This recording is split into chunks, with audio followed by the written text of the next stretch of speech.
वो आप इमोशनल नहीं होते, ज़्यादा काम एंड क्वाइट रहते हैं। क्या ये मैच्योरिटी है? ऊपर का जो काम एंड क्वाइट जो दिखाते हैं ना सामने से, ऊपर से, that is not always maturity. वो हमेशा मैच्योरिटी नहीं होती है। अंदर से मैच्योर होना, that is the real maturity. Yes, कभी-कभी नार्सिसिस्ट इमोशनल डिस्टेंस को हीलिंग का लेवल दे देते हैं।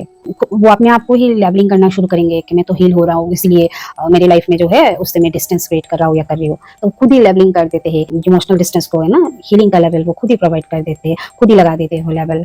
पर ये इमोशनल शटडाउन भी हो सकता है, totally disconnection with you. That's not growth. वो ग्रोथ नहीं है किसी भी हालत में। वो हीलिंग कैपेसिटी लेके वो बदल नहीं रहा है। वो अपने आप आपको आपसे इमोशनली डिटैच करके, आपका चैप्टर क्लोज करके, they are in search of a new supply. तो आपके तरफ वो डिटैचमेंट, वो साइलेंट वे से वो आपसे इमोशनल डिटैचमेंट करके, वो हीलिंग का नाम देके आपसे दूर जाने के लिए, डिस्कनेक्ट करने के लिए खुद को तैयार कर रहे होते हैं। Now in that case you have to ask yourself, आपको अपने आप को ये कुछ चीज पूछना पड़ेगा। जैसे क्या आपको पता चलेगा कि ये रियल में बदल रहा है या फेक है? क्या वो मुझे स्पेस दे रहा है या रही है? क्या ये रिस्पेक्ट है?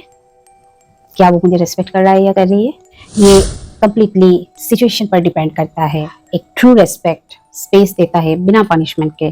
पर in the case of narcissist, जहाँ वो आपको इग्नोर करता है with this things to control the situation, yes, तो आपको केयरफुल रहना पड़ेगा तब। तो आपको ये दो चीज में फर्क करना चाहिए, लाइक कंपेशन के साथ स्पेस।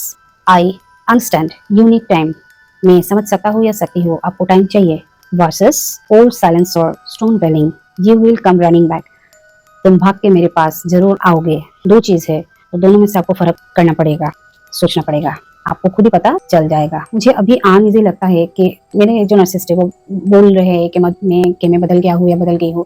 मुझे भरोसा ही नहीं हो रहा है इस बात पे। तो किसको मानूं? मेरा दिल को मानूं या वो जो कह रहा है या कह रही है मेरे लाइफ का जो नार्सिसिस्ट, किसको मानूं मैं?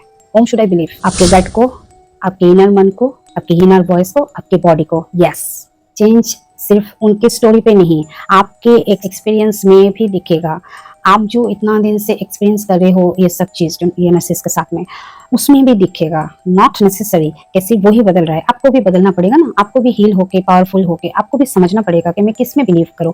आपको ये चीज नहीं होना चाहिए, आप क्लियर होना चाहिए। अंदर वाली जो आवाज होती है ना, आपका जो गट है, आपका जो इनर फीलिंग है, आपका जो बॉडी लैंग्वेज है, जो भी है, वो कभी भी झूठ नहीं बोलेगा आपको। जो वो चीज बोलेगा ना, वही आपको मानना पड़ेगा। तभी आपको पता चलेगा कि आपका जो नार्सिसिस्ट जो बदल रहा है या बदलने की ये जो ढोंग कर रहा है, वो दो थिंग्स, तो कौन सा सच है या आपका अंदर मन का जो आवाज है, इनर गट फीलिंग जो है, वही आपको क्लैरिफाई करेगा, वही आपको सच्चाई दिखाएगा।